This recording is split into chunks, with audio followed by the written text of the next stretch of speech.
అవును ఈ మంత్స్ అన్ని అకౌంట్స్ అని చూసారు నేను పిఏగా పెట్టుకున్నాను చూడు, అది నా బుద్ధి తక్కువ. ఇక్కడ అకౌంట్స్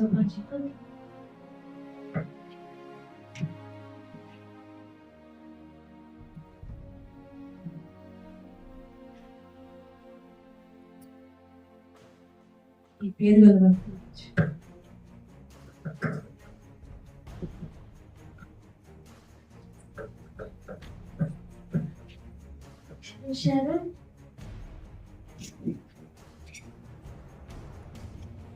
ఒకసారి వస్తారు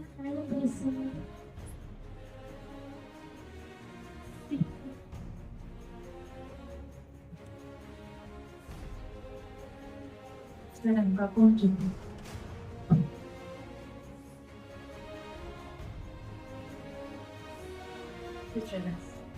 ఈ మంత్ అంతా అసలు ఏమన్నా మీరు వడ్డీ కట్టారా? ఏదంతా అసలు కట్టారా? అసలు మీరు ఎంత అప్పు ఉన్నారో అంటే కనీసం మీకు తెలుసా?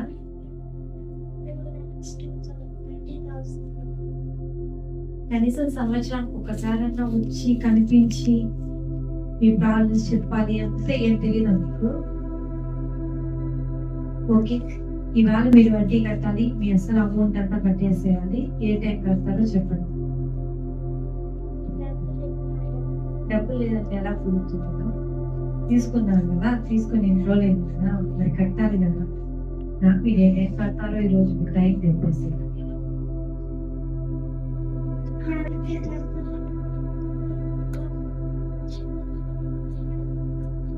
అయితే ఈ సంవత్సరం అంతా మీ అప్పు తీరేంత వరకు మీరు నా దగ్గరే ఉండాలి, నా దగ్గరే వర్క్ చేయాలి.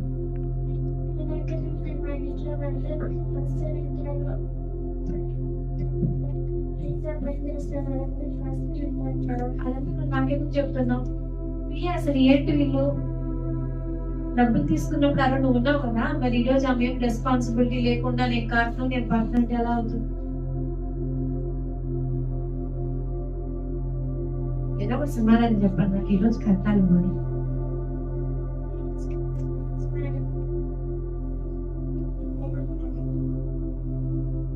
అకౌంట్ బుక్ లేదు.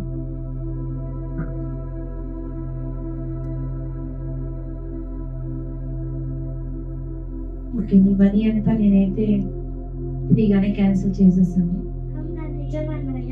నిజమే. అదే నిజం అంటే అర్థం కావట్లేదా? ఎలా మనం చెప్తున్నా కదా, వెళ్ళు వెళ్ళు. ఇంకా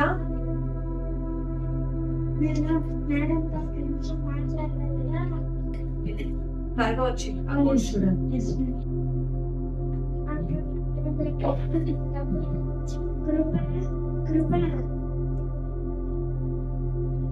తీసుకోరా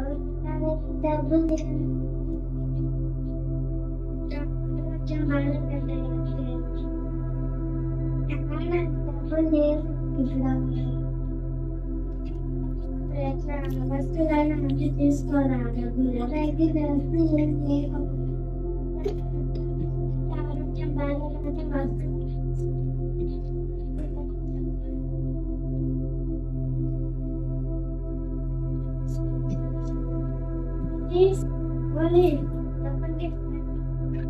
చెప్పండి.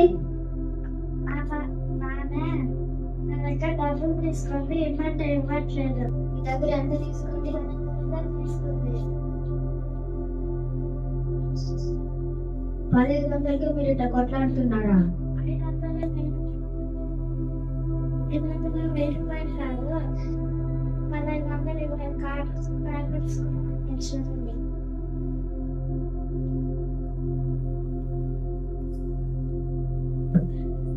మేడం మేడం మేడం తప్పు జరిగింది మేడం, మీ వల్లనే జరిగింది మేడం. మేడం అక్కడ తప్పు జరిగిపోయింది మేడం.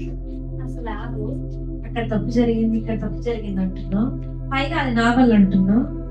అసలు మాట్లాడేటప్పుడు ఏం మాట్లాడుతున్నావు? క్లారిటీగా ఆలోచించి మాట్లాడు. అసలు ఏం జరిగింది?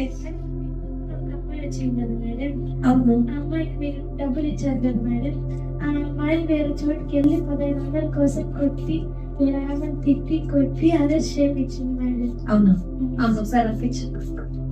హలో హలో శరణ్, మా మేడం అర్జెంట్గా రమ్మంటే కదా వస్తావా?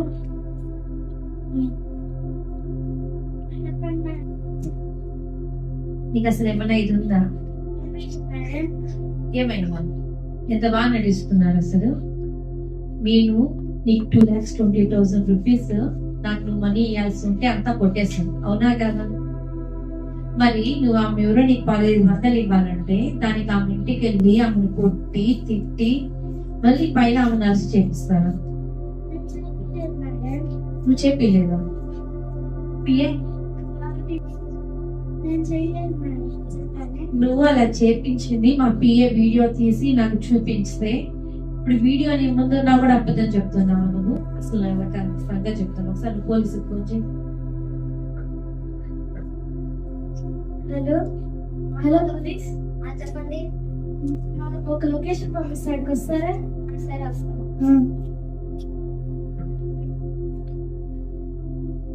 మీరు ఎక్కడున్నారు? అక్కడ ఒక అరెస్ట్ చేయించారు కదా. సరే, ఈవిడ నాకు 2,20,000 అప్పున్నారు. కానీ నేను ఈ అప్పంతా నేను తీర్చేసి ఆ పరిస్థితులన్నీ చెప్తే ఈ అప్పంతా తీర్చేసి నేను ఆమెను ఇంటికి పంపిస్తే ఆమె ఇంకొకరి దగ్గర 15,000 అప్పు కోసము మీ దగ్గర అరెస్ట్ చేయించారంట కదా.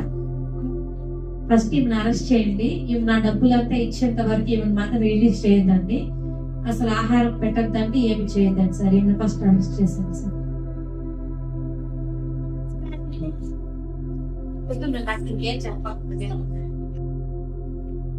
ఈ స్పీచ్ చేయడానికి మెయిన్ కారణం మరి దేవుడు ఈ భూమి మీద శరీరధారిగా ఉన్నప్పుడు మత్తయి సువార్త 6వ అధ్యాయం 12 నుంచి 15 వచనాల వరకు దేవుడు పరలోక ప్రార్థన నేర్పించాడు. మరి ఆ పరలోక ప్రార్థనలో దేవుడు మీ రుణస్తుల్ని మీరు క్షమించిన ప్రకారం మీ రుణములను నేను కూడా క్షమిస్తానని చెప్పి దేవుడు మనకైతే ఒక మాట ఇచ్చినాడు.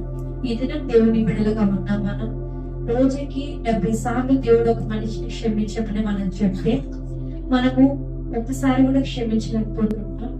మరి మన ఫ్రెండ్స్ ని కానీ, మన తమ్ముల్ని కానీ, చెల్లిని కానీ, అక్కల్ని కానీ, మన బంధుమిత్రుల్ని కానీ ఎవరినైనా సరే వాళ్ళు ఒక చిన్న తప్పు చేస్తే మనం క్షమించలేకపోతూ ఉంటాం.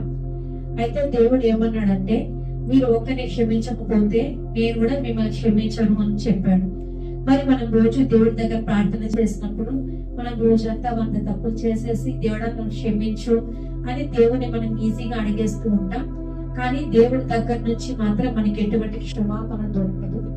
కాబట్టి ఈ దినం నుంచి అయినా దేవుడి సన్నిధిలో ప్రార్థన చేసే మనం అందరం కూడా మనము క్షమాపణ హృదయం కలిగి, ప్రేమించే మనసు కలిగి, ఇతరుల్ని మనం ప్రేమిస్తూ క్షమిస్తూ దేవుడి దగ్గర నుంచి మనం కూడా ప్రేమ క్షమాపణ పొందుకోవాలని చెప్పి ఈ స్క్రిప్ట్ ద్వారా మేము ఆశిస్తున్నాం. మేము 30 స్క్రిప్ట్ ఏం చేస్తున్నాం.